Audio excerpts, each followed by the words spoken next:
What is up, guys? It is the Redstone Scientist here, and in the spirit of the 1.9 snapshots, I have decided to bring you something that has absolutely nothing to do with 1.9. Of course, I am talking about 1.8, and of course, I am talking about Guardians, specifically the world's first Guardian/Squid Selector.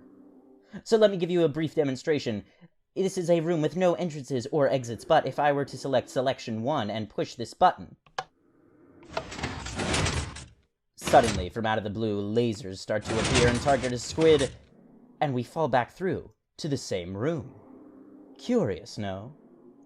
Let's give that another press. If we just stand over here, we press this button, we can see the squid gets targeted by mysterious lasers, and we fall through to the same room once again. Now, let's say we don't want Selection 1. We actually want to go somewhere else. Let's select Selection 2. So if we select Selection 2, press this button, lasers again appear and start targeting Selection 2 until we fall through once again. And if I were to select Selection 3,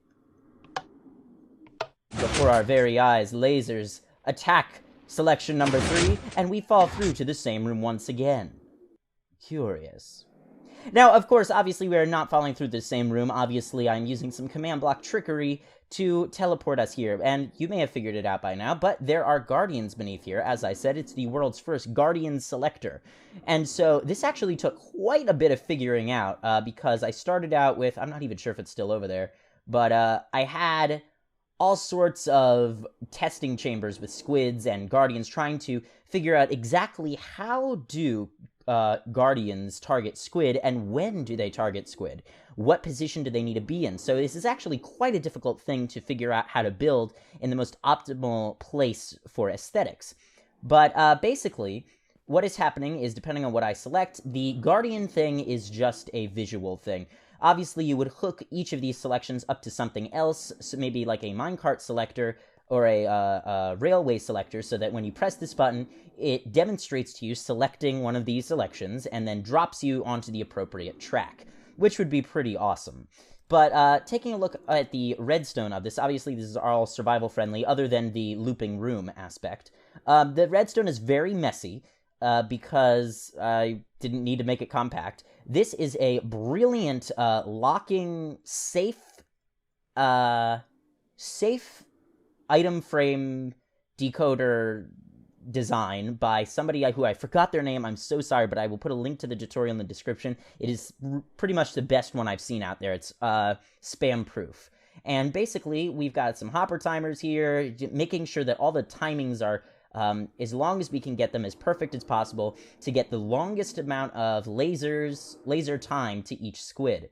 And I also have the lights lighting up. I mean, it's pretty self-explanatory redstone, but the interesting thing here is the Guardians, and I have them trapped in here with daylight sensors because I had to do a lot of experimenting with hitboxes. Now, I found that 4 Guardians makes for the most reliable selector because more often than, if you have too many in there, then you get, then it's just meaningless. You don't get enough lasers. And if you have too few, then it's unlikely that one of them will actually target the correct squid, because they'll be looking in the other direction, because it does actually have to do with their line of sight. Now, as you can see here, we've got like a diagonal view right here. When those lamps open up, the Guardians have a very, almost perfect view of the squid. I've done a lot of experimenting. The reason why we've got stuff like trapdoors here is because it's very difficult to get the squid in a place that is convenient for the player to see, and the Guardians in a place that is convenient, close enough to the squid to target them and basically force the Guardian's target. So I didn't explain that like brilliantly, but hopefully you learned a little something about the complexities of Minecraft that most people don't think about.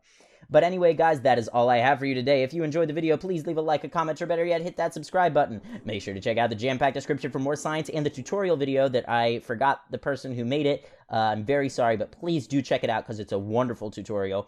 And yeah, that's just about all I have time for. So, I will catch you guys next time.